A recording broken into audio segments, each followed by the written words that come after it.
Hello guys! Welcome to my YouTube channel. And palike po ako and pa-share, pa-subscribe na rin po ang ating YouTube channel para lagi po tayong updated sa bagong upload. So tayo po ay magluluto ng stir fry pork liver. Madali lang itong gawin, simple lang.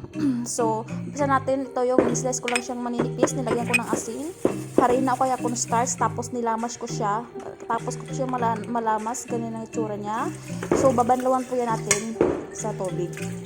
Huhugasan po natin yan ng maigi hanggang sa matanggal ang kanyang lahat ng kanyang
pulutan. Napakasarap talaga niyan. At saka pang ulam, the best. So, ayan lang po.